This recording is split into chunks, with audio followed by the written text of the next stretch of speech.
ሰላም ሰላም ውዶቼ እንዴት ናችሁ? ዛሬ ደግሞ ቀለል ያለና ጣፋጭ የሆነ ሶፍት ኬክ አሰራር ነው። እዚህ ጋር እንቁላል ዱቄት፣ ቫኒላ፣ ዘይት፣ ቤኪንግ ፓውደር አለኝ። እዚህ ጋር ደግሞ እንቁላል 4 እንቁላል ነው። ቢጫውን ፓርት ለብቻው ነጩን ፓርት ለብቻው ነው ያደረኩት። ወደ አሰራሩ ሰብስክራይብ፣ ሼር፣ ላይክ፣ ኮመንት እያደረጋችሁ ነኝ አበረታቱኝ።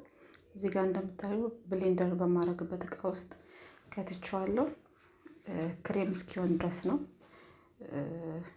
የምመታው። እዚህ ጋር እንደምታዩት ወደ ክሬምነት ተቀይሯል። እዚህ ጋር ስኳር አድርጌበታለሁ። ስኳር ትንሽ ትንሽ ነው የማደርገው፣ ቀስ ብሎ ሚክስ እንዲሆን ማለት ነው። እዚህ ጋር በጣም ትወዱታላችሁ።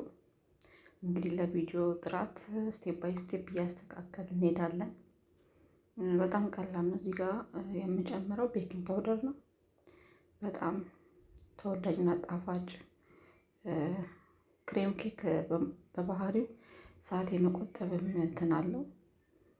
እዚህ ጋር የምጨምረው ቫኒላ ነው። እናንተ የፈለጋችሁ ቴስት የሚሰጣችሁን ቫኒላ መጨመር ትችላላችሁ። ብዙ አይነት ቫኒላዎች ስላሉ እዚህ ጋር ትንሽ ነው ሚክስ ማድረገው፣ ይበቃዋል ማለት ነው። ሚክስ ስላደረኩት ብዙ እዚህ ጋር እንደምታዩት ለብቻ የለየሁትን ቢጫውን ፓርቲ እየጨመርኩ ነው። እዚህ ጋር መሳሳት የሌለብን እንደዚህ አይነት ኬኮች ስንሰራ ክሬሙ እንዳይበላሽብን ከታች ወደ ላይ ቀስ እያለን ነው ሚክስ የምናደርገው። እዚህ ጋር እንቁላሉን ካደባለቅን በኋላ ዱቄቱን ጨምረን ሚክስ እያደረግን ነው። እንደምታዩት ሚክስ አድርገን ጨርሰን ኦቨን ውስጥ ልናስገባ ነው። የክሬም ከለር ነው።